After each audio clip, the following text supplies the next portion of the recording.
1930 के दशक का भारत, सड़कों पर आज़ादी की लड़ाई चल रही थी, लेकिन गांव शहरों की गलियों में एक और लड़ाई सुलग रही थी, छुआछूत और सामाजिक बहिष्कार के खिलाफ संघर्ष। इसी माहौल में महात्मा गांधी ने एक शब्द दुनिया के सामने रखा, हरिजन। इस शब्द का अर्थ था ईश्वर के लोग। गांधी का उद्देश्य था दलितों को एक सम्मानजनक पहचान देना। उनका मानना था कि इस शब्द से समाज में सदियों से हो रहे अपमान को थोड़ा मरहम मिलेगा। लेकिन दूसरी ओर थे डॉक्टर भीमराव अंबेडकर। उन्होंने इस शब्द को सिरे से खारिज कर दिया। उनका तर्क था, हमें नए नाम नहीं, समान अधिकार चाहिए। हरिजन कहने से हमारा दर्द नहीं मिटेगा, बल्कि हमारी अलग पहचान और मजबूत होगी। अंबेडकर के लिए यह शब्द एक भावनात्मक पर्दा था जो असली सामाजिक सच्चाई को छुपाता था। उनका कहना था, हरिजन एक दिखावा है जो हमें नीचा दिखाने के लिए मिठास में लपेटा गया जहर है। गांधी का इरादा भले ही अच्छा था, लेकिन अंबेडकर ने सवाल उठाया, क्यों हमें कोई और नाम दें? क्या हम अपनी पहचान खुद नहीं चुन सकते?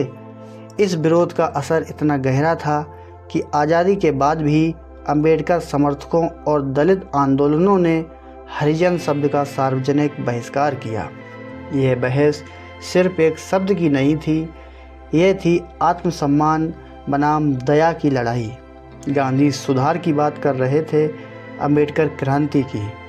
आज भी हरिजन शब्द सुनकर समाज दो हिस्सों में बंट जाता है, एक जो इसे सम्मान समझते हैं, दूसरे जो इसे अपमान का एक नया नाम मानते हैं।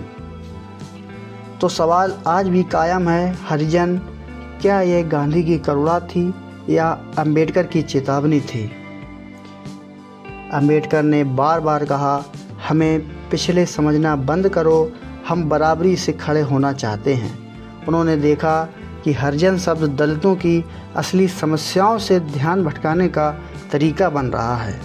शिक्षा, भूमि, नौकरियां, न्याय उनका दर्द था कि यह नामकरण सहानुभूति की भाषा में लिपटी सामाजिक दूरी है। आगे चलकर दलित आंदोलनों ने हरिजन शब्द के खिलाफ आंदोलन छेड़ा, यहाँ तक कि 1990 के बाद सरकारी दस्तावेजों में भी इस शब्द का प्रयोग वर्जित किया गया।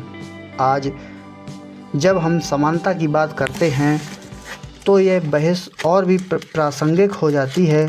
सम्मान की असली परिभाषा क्या है, नाम से या अधिकार से? आपको क्या लगता है? आप क्या मानते हैं? कमेंट्स करके हमारे कमेंट सेक्शन में बताइए और जुड़े रहिए हमारे चैनल के साथ। नमस्कार।